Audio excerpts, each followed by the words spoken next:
उड़ीसा के पूर्वी तट पर स्थित भगवान जगन्नाथ धाम अपनी आध्यात्मिक आभा एवं विशाल मंदिर और उसके अद्भुत दिव्य रसोई के लिए विश्व भर में प्रसिद्ध है। रसोई में बने महाप्रसाद का अनुभव करना साक्षात भगवान जगन्नाथ की उपस्थिति का आभास कराता है।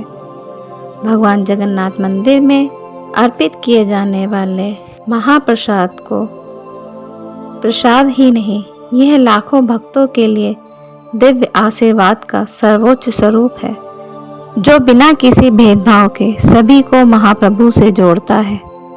तो चलिए जानते हैं जगन्नाथपुरी के जुड़े इस पवित्र महाप्रसाद के बारे में और उस विशाल रसोई के रहस्य को, जहां दिन भर के लिए विभिन्न प्रकार के भोगों और 56 प्रकार के व्यंजनों को तैयार किया जाता है।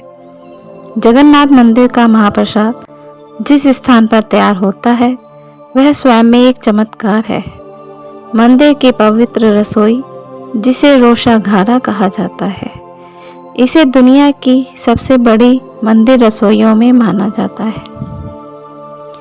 यह रसोई मंदिर परिसर के दक्षिण पूर्वी दिशा में स्थित और इसका क्षेत्रफल अत्यंत व्यापक है। लगभग 172 साल पुराने इस मंदिर के 1 एकड़ में फैली 32 कमरों वाली यह विशाल रसोई 150 फीट लंबी, 100 फीट चौड़ी और 20 फीट ऊंची है। महाप्रसाद को तैयार करने के लिए 752 मिट्टी के पारंपरिक चूल्हों का प्रयोग किया जाता है, जिसमें सिर्फ लकड़ी की आग के द्वारा ही खाना बनाया जाता है।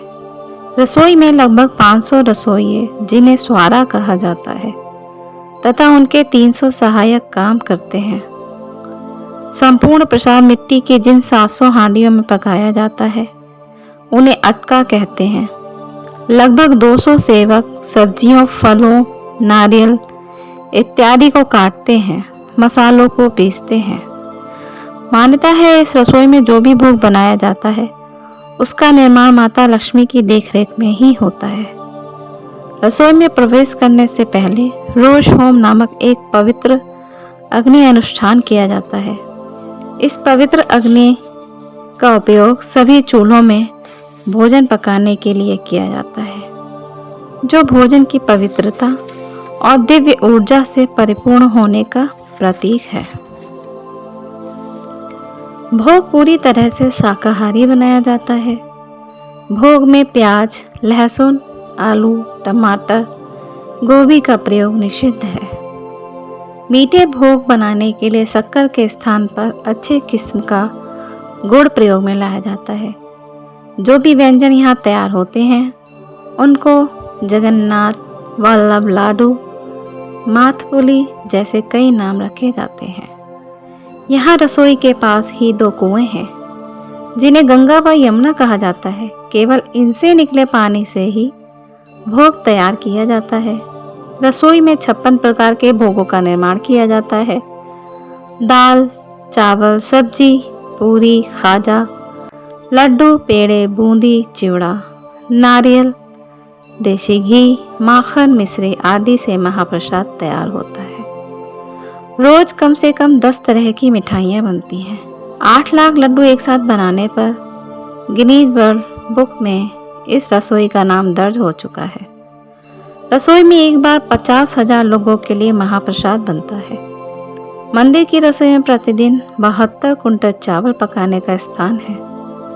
रसोई में एक के ऊपर एक रखे 7 मिट्टी के कलश में चावल पकाया जाता है। आश्चर्य की बात है कि 7 बर्तन एक के ऊपर एक रखे होने पर भी सबसे ऊपर के बर्तन का भोजन पहले तैयार होता है।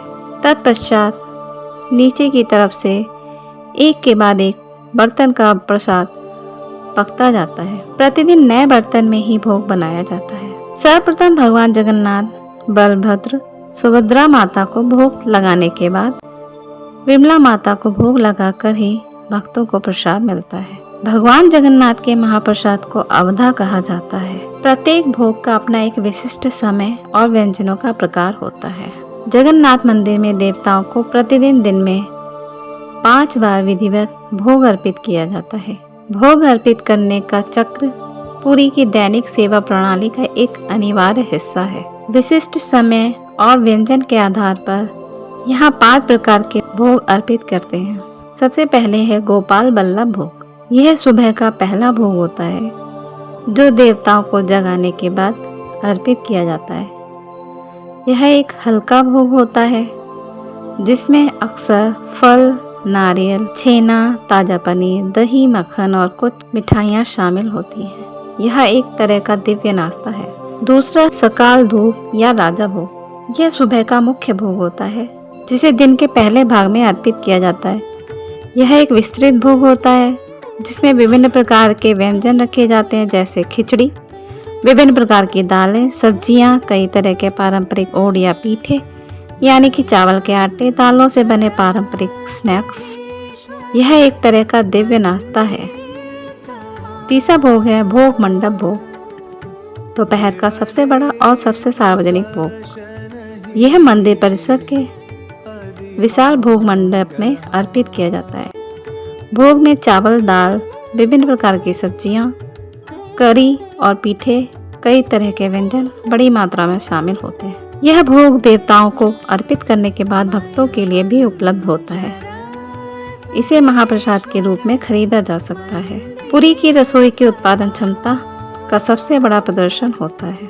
चौथा भोग है संध्या धूप। ये शाम को अर्पित किया जाने वाला भोग है।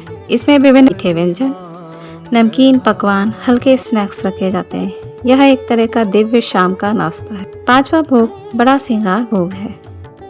यह रात का अंतिम भोग होता है जो देवताओं के विश्राम से ठीक पहले अर्पित किया जाता है। यह एक सरल और हल्का भोग होता है जिसमें अक्सर दही, चावल और कुछ तली हुई चीजें रखी जाती हैं। बड़ा श्रृंगार का अर्थ है भव्य श्रृंगार, क्योंकि भोग से पहले देवताओं का विशेष श्रृंगार किया जाता है।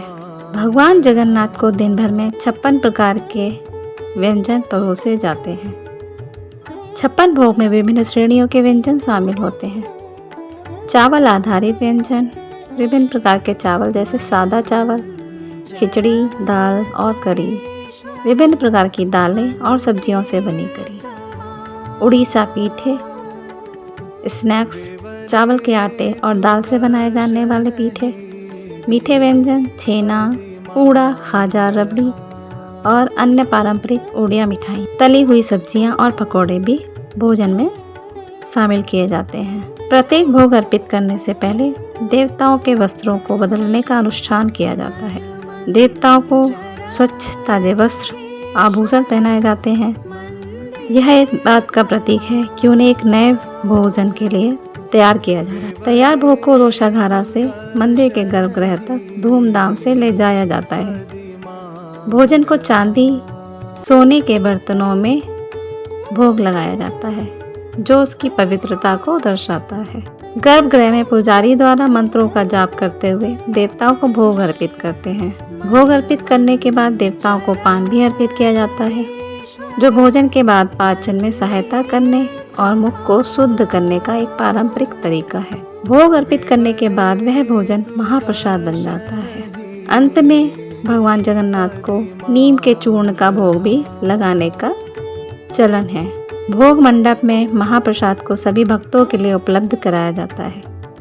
भोग मंडप की समानता इस बात का प्रतीक है कि यहाँ हर धर्म, जाति, पंथ के भेदभाव के बिना सभी को समान स्वरूप भोग प्रसाद वितरित किया जाएगा। निर्मल्य सूखा महाप्रसाद है जो आमतौर पर सूखे चावल या अन्य सूखे व्यंजनों से बनता है। इसे मंदिर परिसर के भीतर या आनंद बाजार में खरीदा जा सकता है। भक्तजन निर्मल्य को अत्यंत पवित्र मानते हैं।